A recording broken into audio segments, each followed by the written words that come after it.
नीस बहू हमारी याद तो है ना आपको? भूले तो नहीं ना? हाँ भाई, थोड़ी देर में ही सही, लेकिन चाइनीज बहू की कहानी आ ही गई। क्या हो रहा है ये देश में? चाइना ने तो आतंक ही मचा रखा है। अरे क्या हो गया, क्यों चाइना को कोसता रहता है? भूल मत, तेरी ससुराल चाइना की ही है। हाँ माँ, पर ये देखना, लड़ाई झगड़े, ये बीमारी, ऊपर से ये देश कितना चालाक है, अंदर न जाने क्या क्या करता रहता है। तभी अंदर से बहू की चिल्लाने की आवाज आती है। अरे क्या हो गया बहू, क्यों चिल्ला रही है? माँ जी, ये देखिए, ये रूस ने यूक्रेन की हालत क्या कर दी है। ऊपर से चाइना में 2 बड़ा लॉकडाउन लग गया है। माँ जी, अब क्या किया जाए? अरे तो तुम लोगों को क्या परेशानी हो रही है, मैं तो यही नहीं समझ पा रही हूँ। वो क्या है ना माँ, हम लोग चाइना जाने की सोच रहे थे, सांगसू के भाई की शादी है। तो क्या? अरे कौन सा उन लोगों के यहाँ भाई घोड़ी चढ़ता है जो बहन काजल लगाकर नेक लगी? माँ जी, उसकी आंखें बहुत छोटी छोटी है, उसमें या तो पुतली रह सकती है या काजल। साले की पुतली निकाल कर काजल लगा दो, अंधा कहीं का। क्या क्या बोले तुम मेरे भाई के बारे में? अरे नहीं नहीं बहू, वो तो बोल रहा था कि तुझे नेग मिल जाएगा, है बहन है ना तू उसकी।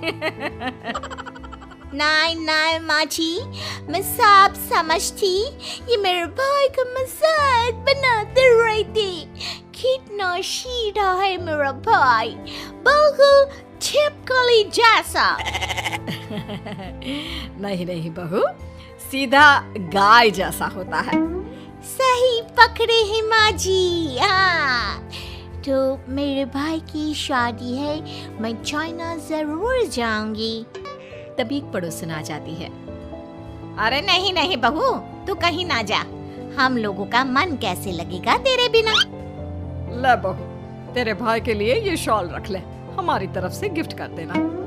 अरे सब कितने अच्छे हैं, मेरी चाइनीज बहू को कितने प्यार से तुम लोगों ने एक्सेप्ट कर लिया। सच में बड़ी भाग्यशाली हूँ मैं। कैसी बात कर रही है? ये तो हम लोगों के देश की खूबसूरती है कि हर किसी को दिल से अपना लेते हैं, बस वो भी दिल से हमें अपना समझे। कैसी बात कर रही है आंटी जी? मेरे लिए आप सब सासू माँ जैसी ही हैं। मुझे भारत बहुत अच्छा लगता है, ये सबसे अच्छा देश है, मेरा भारत महान। वैसे भी लड़के की शादी जहाँ होती है वो तो वहीं की हो जाती है ना। जीती रे बहू, सही बोल रही है। औरत तो होती ही पानी की तरह है, जो जहाँ जैसे रखे वैसी ही शेप ले लेती है। आंटी जी, ये थोड़ा सा ज्यादा हो गया, समझ नहीं आया। नो प्रॉब्लम, मैं चाय बना कर लाती हूँ। फिर क्या, वो दिन भी आ जाता है जब बेटे बहू को चाइना जाना पड़ता है। वहाँ जाकर बहू का भाई कहता है, मेरे बहन आ गए, मेरे बहन आ गए।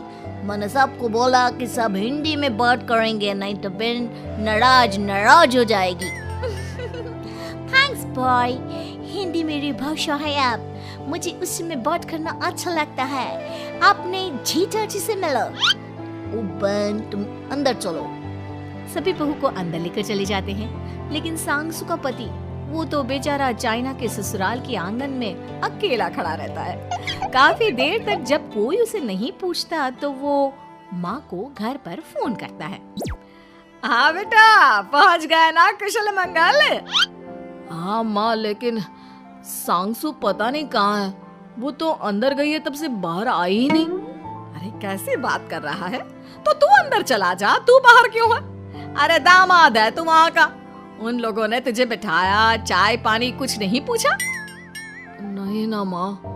तभी सामने से सांगसू आती है। क्यों आप अभी तक तैयार नहीं हुए? और ये बैग लेकर क्यों कमरे से बाहर आए? इसे वहीं रख देते। कमरा? कौन सा कमरा? अरे कैसी बात कर रही हो, जब से तुम अंदर गई हो मैं बाहर ही तो खड़ा हूँ। बहू को बहुत हैरानी होती है और गुस्सा भी आता है। तभी उसका भाई और माँ आ जाते हैं। और सांगसू, अंदर खाना लग गया है। पहले ये बताओ कि मेरे पति को किसी ने खाना या पानी क्यों नहीं पूछा? वो भारत से ससुराल पहली बार आया है, वो भी मेरे कहने पर। उनकी इज्जत क्यों नहीं की?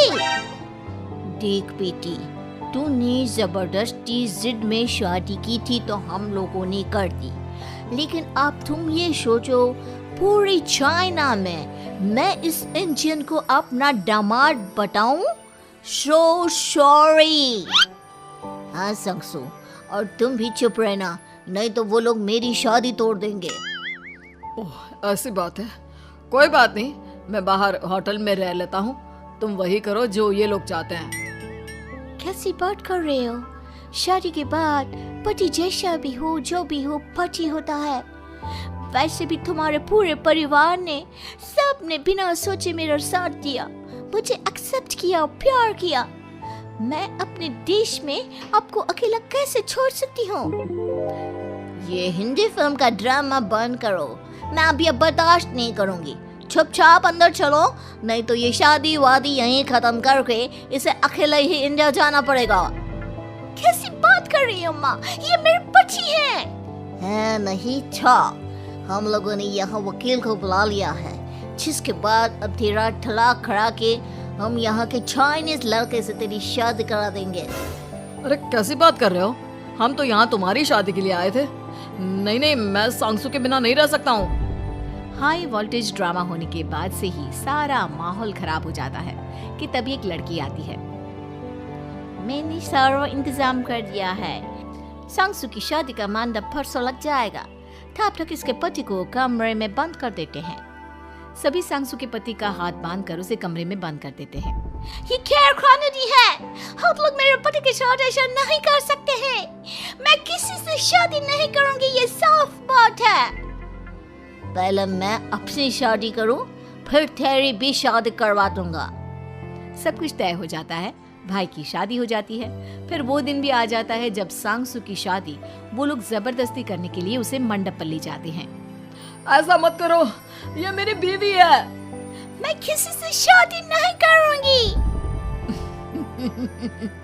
कैसे नहीं करेगी शादी? शादी तो तेरा बाप भी करेगा। हो, मैं करूंगा शादी। प्लीज कोई मेरी शादी किसी अच्छा औरत से करवा दे। चाप, बिल्कुल चाप।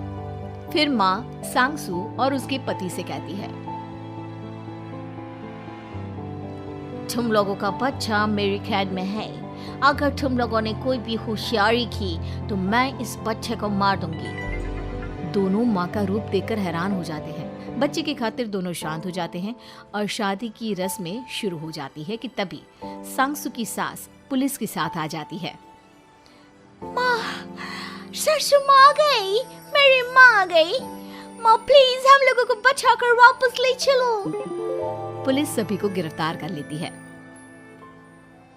बेटी के बच्चे को मारने की धमकी तो कोई चुड़ैल ही दे सकती है। अरे तो ये चुड़ैल ही तो है। ये सही बोल रहे हैं, ये औरत किसी चुड़ैल से कम नहीं है। तभी उन लोगों का बच्चा भी आकर सांगसू के गले लग जाता है। माँ, तू सही समय पर आ गई, लेकिन तुझे कैसे पता चला कि यहाँ ये सब हो रहा है? बेटा, ये चाइनीज लोग ना होते ही धोखेबाज हैं। इन लोगों पर मुझे भरोसा नहीं था, इसलिए मैंने तेरे फोन को हमेशा के लिए मेरे फोन से अटैच कर दिया था, जिससे तेरे आसपास होने वाली सारी बात मैं सुनती रहूं। उस दिन भी मेरी तेरी बात हो रही थी तो तेरा फोन ऑन था, मैं सब समझ गई थी। मुझे माफ कर दो। नहीं, बिल्कुल नहीं।